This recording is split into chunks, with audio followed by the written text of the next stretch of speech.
အားလုံးမင်္ဂလာပါအခုကျွန်တော်ဗီဒီယိုလေးကျွန်တော်ပြန်လည်ကြိုဆိုလိုက်ပါတယ်ဟုတ်ပြီနော်ဒီနေ့မှကျတော့ခင်ဗျားတို့ကျွန်တော်ထူးဆန်းတဲ့ຢာတစ်ခုကျွန်တော် like ပြတ်တယ်ညအဲ့ဒါဘာလဲဆိုတော့ကျွန်တော်တို့ဒီ China မှာကျတော့ပဲအဲ့ဒီငါ့ကိုတကယ်သူတို့ကရောက်ချတဲ့ငါးတွေနဲ့သူတုံးပြတယ်ဒီမှာကျတော့ကျွန်တော်တို့နေတော့မြင်ရခဲတယ်ဗျာတကယ်တည်းတွေ့ရခဲတဲ့ငါးတစ်မျိုးကျွန်တော်ခုပြမှာခင်ဗျားတို့ဒါပေမဲ့ဒီငါးကလည်းတော်တော်ဆောင်ဈေးကြီးတဲ့ဆောင်ပါတယ်ဒါပေမဲ့သူကဈေးကွက်မှာမရှိဘူးဒါပေမဲ့ China ဈေးကွက်မှာသူကရှိတယ်ဒီ Thai ဈေးကွက်မှာသူမရှိတဲ့ငါးတစ်မျိုးဒါပေမဲ့လည်းဒီငါးထိုးလေးကလေလုံးသမားတွေကထိုးရတဲ့ငါခမန်းကိုကျွန်တော်လိုက်ပြထားတယ်ညနောက်ချစ်ကြီးပြပါဦးကိုမင်္ဂလာပါကိုမင်္ဂလာ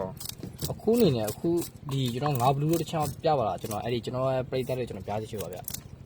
ဟုတ်ကဲ့ဒီမှာပေါ့နော်ငါဘလူးကြီးဒီမှာကြီးကြောက်ဖို့ကောင်းတယ်မှာဒီငါ့ကိုပေါ့နော်ကျွန်တော်ဒီကျွန်တော်ခဏပြောတဲ့တွေ့ပဲဒါဒီဘန်ကောက်ဈေးကမှမရှိဘူးဒါChina ဈေးကမှရှိတဲ့ငါးတစ်မျိုးပဲဒီငါကကျွန်တော်စောင်းငါးနေနဲ့ကျွန်တော်သုံးပြတဲ့ငါးတစ်မျိုးပေါ့နော်ဒါမှကြားကြည့်ပါတကယ်သူ့ရဲ့အစူးတွေဗျာထိလိုက်ရတကယ်စောင်းငါးတက်ရဗျာကြည့်ပါဦးဟုတ်ရဲ့ကိုဒီငါးကိုဘယ်လိုထိုးရလဲကိုဒီငါးတော့ခေါင်းကိုထိုးတာကိုခင်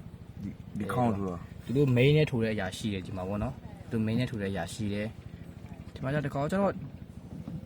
မသိဗျာလူသားစောင်းငါးလို့လို့နော်ကိုနော်အဲ့ဒါကြီးကဟုတ်တယ်ဒီမှာ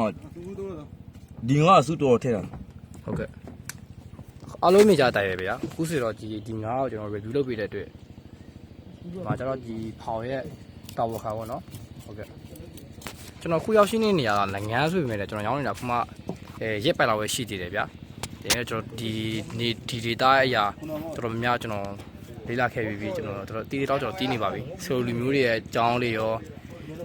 နောက်လာမဲ့ငါးတွေအကြောင်းရောနောက်ဗီဒီယိုမှာကျွန်တော်ဆေးပေးတင်ပြသွားပါမယ်ဗျာအားလုံးကျေးဇူးတင်ပါတယ်